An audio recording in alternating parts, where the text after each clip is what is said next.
Hi friends, welcome to சமையலை சுவாசம். இன்றைக்கி முருங்கைக்காய் வச்சு சூப்பர்வான ஒரு ரெசிபி தான் பார்க்க போகிறோம். இது சாதத்துக்கு சைட் டிஷ்ஷாகவும் வச்சு சாப்பிட்லாம், சாதத்தோடையும் வச்சு சாப்பிட்லாம், இட்லி தோசைக்கு கூட வச்சு சாப்பிட்லாம். ரொம்பவுமே டேஸ்டியாக இருக்கும். இந்த ரெசிபி எப்படி பண்ணலான்னு பார்க்கலாம். வாங்க வீடியோக்குள்ளே போகலாம். அதுக்கு நான் 3 முருங்கைக்காய் எடுத்துக்கிட்டேன். இந்த மாதிரி சின்ன சின்ன பீசஸாக கட் பண்ணி எடுத்துக்கலாம்.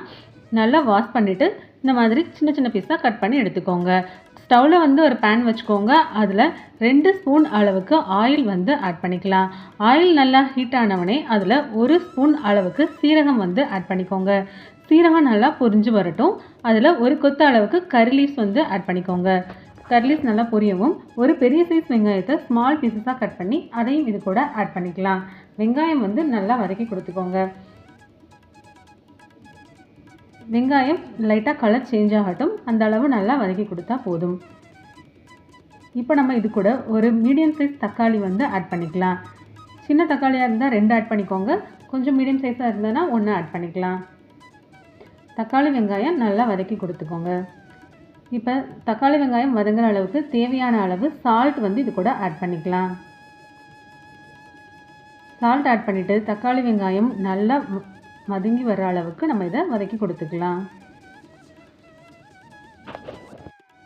நல்லா வதங்கிருச்சு. இப்போ நம்ம இது கூட மசாலா ஆட் பண்ணிக்கலாம். 1 ஸ்பூன் அளவுக்கு சில்லி பவுடர் ஆட் பண்ணிக்கோங்க.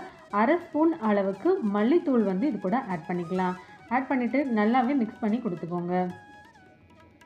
இது 2 நிமிஷம் நல்லா வதங்கி வரட்டும். இப்போ நம்ம க்ளீன் பண்ணி கட் பண்ணி வச்சுருந்த முருங்கைக்காவை வந்து இது கூட ஆட் பண்ணிக்கலாம். முருங்கைக்காய் ஆட் பண்ணிவிட்டு இந்த மசாலாஸ் எல்லாமே முருங்கைக்காயில் நல்லா பிடிச்சி வர்ற மாதிரி கிளறி கொடுத்துக்கோங்க.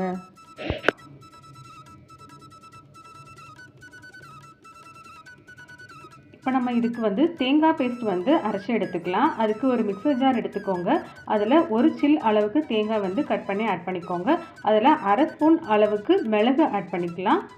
அப்புறம் 2 பல் அளவுக்கு பூண்டு, 1 துண்டு இஞ்சி, 1 ஸ்பூன் அளவுக்கு சோம்பு, இது எல்லாமே ஆட் பண்ணிவிட்டு வாட்ரு ஊற்றிட்டு இதை ஃபைன் பேஸ்ட்டாக அரைச்சி எடுத்து வந்துடலாம். இந்த அளவுக்கு ஃபைன் பேஸ்ட்டாக அரைச்சி எடுத்துக்கோங்க. இப்போ நம்ம அரைச்ச இந்த பேஸ்ட்டை இந்த முருங்கைக்காய் கிரேவியில் ஆட் பண்ணிக்கலாம். ஆட் பண்ணிவிட்டு நம்ம அரைச்ச மிக்சர் ஜாரில் 1 டம்ளர் அளவுக்கு வாட்டரை ஆட் பண்ணி அதையும் இது கூட ஆட் பண்ணிக்கலாம்.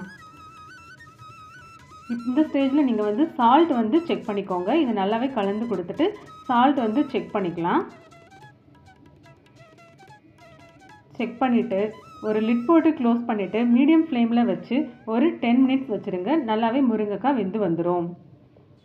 ஒரு லிட் போட்டு க்ளோஸ் பண்ணியாச்சு. இதை நம்ம வந்து ஒரு 10 மினிட்ஸ் வச்சிடலாம். மீடியம் ஃப்ளேமில் வச்சுடுங்க. பாருங்கள், ஆஃப்டர் 10 மினிட்ஸ் முருங்கைக்காய் எல்லாமே நல்லா வெந்து வந்திருக்கும். இந்த அளவுக்கு நமக்கு வந்து கிரேவி கிடச்சிருக்கும். இது மேலே வந்து நம்ம கொரியாண்டர் லீவ்ஸ், கொத்தமல்லி வந்து ஆட் பண்ணிக்கலாம். கொஞ்சமாக ஒரு 1/2 ஸ்பூன் அளவுக்கு மட்டும் நாட்டு சக்கரை இது கூட ஆட் பண்ணிக்கோங்க. லைட்டாக இனிப்பு சுவையோடு இந்த கிரேவி வந்து சூப்பராக இருக்கும்.